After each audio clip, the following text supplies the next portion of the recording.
Hi, everyone. Judge Andrew Napolitano here for Judging Freedom. Today is Thursday, January 2nd, 2025. Happy New Year to everyone. Professor Gilbert Doctorow joins us in just a moment on how will the special military operation in Ukraine end. But first this. We're taught to work hard for 35 to 40 years. Save your money, then live off your savings. Unfortunately, there are too many threats undermining the value of our hard-earned dollars. The Fed's massive money printing machine is shrinking your dollar's value. Just the cost of groceries is absurd. Let me be brutally honest. I think the dollar is on its way to being extinct, not just here, but globally. The BRICS nations, led by Russia and China, threaten to remove the dollar as the world's reserve currency. Central banks have been shifting away from the dollar and into gold.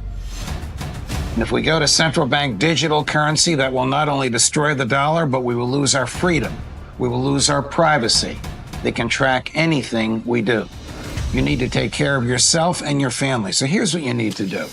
Immerse yourself in knowledge and information. The writing is on the wall. Now is the time to consider shifting some of your dollars into gold and silver as your bedrock financial asset. Call my friends at Lear Capital, the leader in precious metals, investing for over 27 years. They help me diversify into gold and silver. They can help you too. Call Lear today at 800-511-4620. 800-511-4620, or go to LearJudgeNap.com. Professor Doctorow, a pleasure, my dear friend. Welcome here. Happy New Year to you and your family. What do you think is the state of Russia today? Its economy, its political stability, its perception of itself? Well, the wars make nations, and Russia is no exception. From the start of the special military operation, there has been a dramatic change in Russia's self-perception, that is, of the large majority of the population, extending to the most critical and difficult stratum of the population, the intelligentsia. They have become patriots, which was not the case before. They have a lot of self-confidence, and the economy is helping them. I was noting with interest the usual critical remarks made about Russia, whatever they do there, in the Financial Times, saying that Mr. Putin has a hard time recruiting people for his armed forces now because they've had to raise the level of pay for sign up. Yes, of course they have, because the salaries of working men have doubled in the last year. So of course you would have to make an incentive to those who are leaving work and taking on the risks of war that much higher. The economy is doing very well. The Russian average person, as I say, is enjoying wealth that he did not have before, and that is driving inflation. It is more money chasing in the hands of people who spend what they receive, not save it, but spend it, because they always were hand to mouth. Well, now they have more in their hands, and they're spending it on goods, and the goods have not increased in volume sufficient to keep pace with the money in their hands. So that explains the inflation, which still is 9%. It's nothing dramatic, and the Russian central bank is doing what it can to control it. But the mood is optimistic. The feeling is that the war is coming to its conclusion, meaning to a successful Russian victory on the ground. And there hasn't been too much news these past couple of days because there's a holiday, because people were celebrating the New Year in Russia, which has all the power of Christmas and New Year's combined there. But what has come out is, for example, today the announcement by the Ministry of Defense that they have taken full possession of the town of Karakovo, which was one of the important towns under contention for the last month or more. And we can see and expect that they will take the still more decisive logistical hub of Pokrovsk in the coming weeks. What this means is that they have crossed the 50% line in how much of the Donetsk region they possess, and they're going for the finish line, which is the Dnieper River. I think that is within grasp, and I wouldn't be surprised if they reach the Dnieper before Mr. Trump's inauguration. President Putin has indicated a desire to speak with President-elect Trump after he's inaugurated, and Donald Trump has indicated a reciprocal desire. What do you think Putin wants from Trump? What will he ask for? What will his goal be in whatever conversations they have? The Russian goal is to put the discussion of a peace in Ukraine in the broader context of a revised security architecture for Europe. And that can only be discussed between Putin and Trump. They do not have an interest in Moscow in talking to the European Union or NATO member states in Europe because they consider them all to be the proxies for the United States. They consider them all to be taking direction from the United States. So they want to go to the source, which is not surprising. If you were a student of the Soviet Union, as I was, you know that the Russians never had much interest in dealing with individual West European countries. And they always compared themselves and looked for doing a deal, cutting a deal with the United States. And that's the case today. I think that Mr. Putin wants to just discuss with Donald Trump what NATO will look like going forward, how all sides, European and Russian, can find security if the role of NATO is redefined or if it's dissolved. This will be the subject. And here, when you speak about dissolution or downscaling NATO, I think Mr. Trump is the right person. He's made it plain that he's not a fan of NATO. So that is the subject. And that is why, despite everything that Mr. Kellogg has put out and other spokesmen for the incoming Trump administration have said, all of which the Russians do not take seriously, particularly the notion that a deal could be done by extending the suspension period for Ukraine's joining NATO. Absolutely excluded. Mr. Lavrov said that flat out in his press conference last week. So that is excluded. So why would they bother to see Trump? Because they have something different to talk to him about. I guess the war cannot really be ended without a resolution of NATO's role in Europe, without a recasting of NATO's role in Europe. That's how I read what you just said. And you've also stated, I think quite correctly, that Donald Trump is the person to do it. Yes. No, they understand that, and they're not put off by these various proposals that have been produced by Kellogg and have gone to the press. They understand that this is not coming from number one, it's coming from his advisors, and that in fact, Mr. Trump takes counsel with himself, or perhaps with Elon Musk. You know, one wonders about General Kellogg because he sounds as bellicose as Tony Blinken. He doesn't hold any portfolio. He's not even going to be nominated to a position that requires Senate confirmation. And the soon-to-become Secretary of State, who's still a United States Senator from Florida, Marco Rubio, hasn't uttered a peep about any of this. Kellogg is confusing people. It doesn't sound the way Trump sounded during the campaign, and the Russians are wise to dismiss it. One wonders why the general, he is a retired four-star general, why General Kellogg is even in the mix. I mean, there cannot be a resolution, a peaceful resolution of the special military operation if NATO has any future claim to Ukraine. So the idea that could happen in the future is just something that Lavrov and Putin won't accept, no matter how far in the future it is. Am I right? Yes, I don't think they have a choice.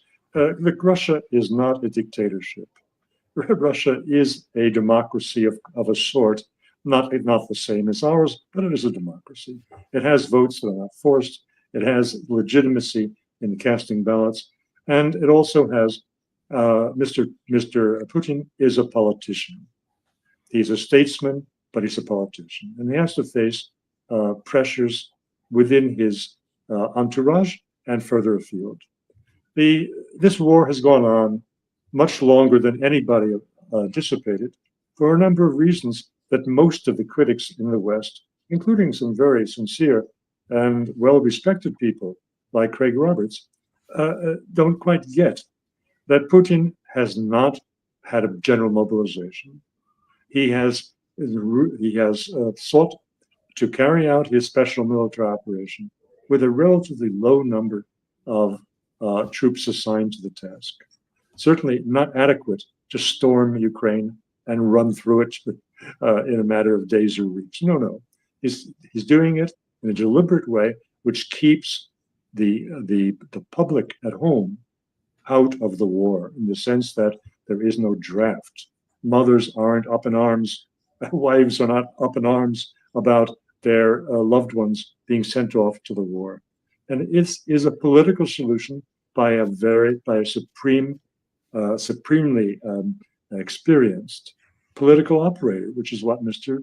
Putin is. He has to consider the realities. If he were to have a general mobilization, there would be a lot of political disturbance, just what the United States would like to happen. But he isn't allowing that. By playing it slow, by working his way steadily with the limited forces that he can muster, by means of the sign-up volunteers. So how does the war end, Professor? With the collapse of the Ukrainian army. I think that once the army goes, then the political establishment around Mr. Zelensky will crumble, and they'll all be looking for the first plane out. They are there because the army has resisted and resisted valiantly. I think the audience has to appreciate that this is not Russia flattening Ukraine in one blow, and that the Ukrainians, despite everything, are mostly not running from the front. Every day, the Russian forces, in one place or another, find themselves in counteroffensive, small ones, which they defeat. But nonetheless, the enemy is not running away. The enemy is being pushed back, and the momentum on the Russian side is precisely to prevent the Ukrainians from having the time or the engineering possibilities to build protections, to defend themselves through earthworks or concrete bunkers or whatever. The Russian army keeps on moving, advancing, and does not allow the Ukrainians to establish defensive positions. That is the first and most obvious reason why Russia cannot agree to a ceasefire. Can you foresee a division of Ukraine like Germany was divided after World War II? Well, this question is very topical, and it was raised and brought to the attention of all of us in the West by Dmitry Trenin, who is a senior military analyst, think tank person, a member of the highest, most respected consultative groups on foreign and military issues in Russia, in the Kremlin. And Trenin published an article less than 2 weeks ago in which he was proposing various outcomes for this war, including the division of Ukraine into a good Ukraine, which would be the territory east of the Dnieper River, minus those parts of this geography that Russia considers strategically essential for its security. And those are substantial withdrawals, and precisely we're speaking about Odessa and Nikolaevsk and Kherson. And these territories pose a threat to Russia if they are inhabited by hostile forces. So they would be taken out. But what would be left in this land east of the Dnieper River could be our Ukraine, a friendly Ukraine, a country with sovereignty, but disposed towards Russia and receiving assistance from Russia in reconstruction. Then all of the nasties, the neo-Nazis, the Bandera fans that are determining the policies in Kiev today, they would be pushed west into the Lvovshchina, into the Lvov area, the area of Ukraine that was, if you look back historically, never part of Russia. It was part of the Austro-Hungarian Empire, and always was fomenting anti-Russian Ukrainian nationalism from the end of the 19th century. This part of Ukraine, Mr. Train would say we could cede to let Europeans look after it, let them pick up the pieces. We don't want it. It'll cost us too much to administer, so leave that alone. Well, that is one proposal by a very well-respected and intelligent military expert that has been making the circles of discussion, and I and some of our peers have been addressing it. My particular view is that a divided Ukraine in that respect is not workable for the same reason that you have to consider what happened to divided Germany. It reunited. So what would prevent the pro-Russian, free, independent, sovereign Ukraine to decide to reunite with the baddies on the other side of the Dnieper River? Nothing. And so I think that is a faulty notion that Ukraine can be divided. And as I said, this is the nature of Ukraine, where its borders are, is a minor part of the big story. The big story is NATO and Russia's relations with NATO. The Ukraine is a threat to Russia only if NATO exists and is able to use Ukraine against Russia, as it has been doing for the last 14 years. And what happens if Donald Trump closes the spigot of military supplies and ammunition and cash on January 21st? I think the capitulation of the Ukrainian army would follow in a few weeks. The Europeans are in no position to provide the artillery shells, the new artillery pieces, the rapid fire missile launchers like HIMARS. They don't have that. And so the ability of the Ukrainian army to defend itself would be reduced to nil in a very few weeks. And the ultimate result would be capitulation. Can President Zelensky survive capitulation? I mean, literally survive it, or would he be killed or forced into exile by the nationalists? Well, I think you just identified it, and it's not a secret issue. They every time that there was a possibility of a negotiation and a peaceful solution, the people around Zelensky, these what I call the rednecks, the neo-Nazis, they made it plain that he would be lynched, and he's not a stupid man. So I think that he would find his way on the first plane out if it looked like capitulation is coming. Can you explain to us, Professor Doctorow, the situation with the Russian sale of natural gas to Europe, which passes through, I think I have this correctly, Ukraine, and which has now been turned off, and which has resulted in skyrocketing petrol prices at the pump in Europe from the people from whom President Zelensky has sought help? Is he biting the hand that he wants to feed him?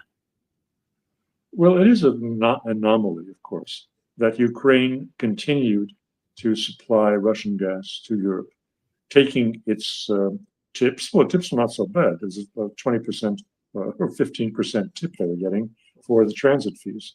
The latest estimate is that Russian gas traveling through Ukraine was being delivered to Europe at a level of $6.5 billion a year, of which $1 billion, between 800 million and $1 billion, was paid back to Ukraine for its services.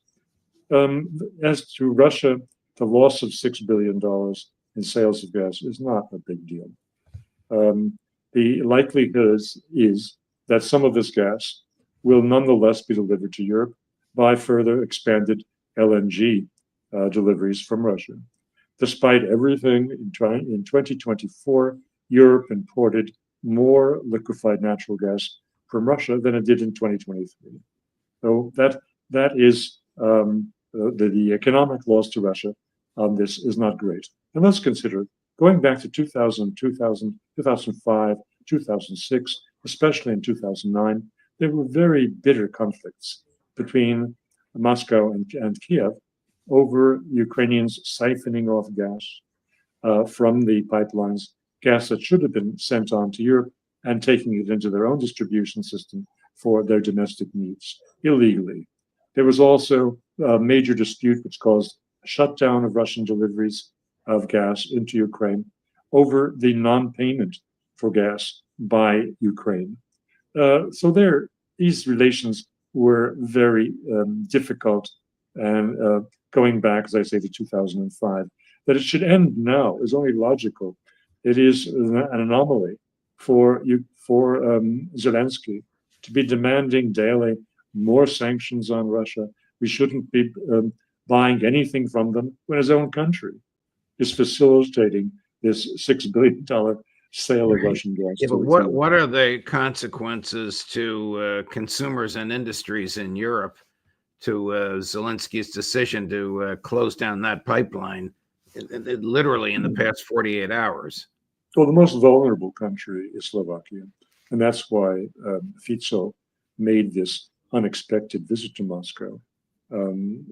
This is what goes back a week to discuss with Vladimir Putin what his alternative sources of gas may be and what action he could take or Russia would take to ensure that he gets gas.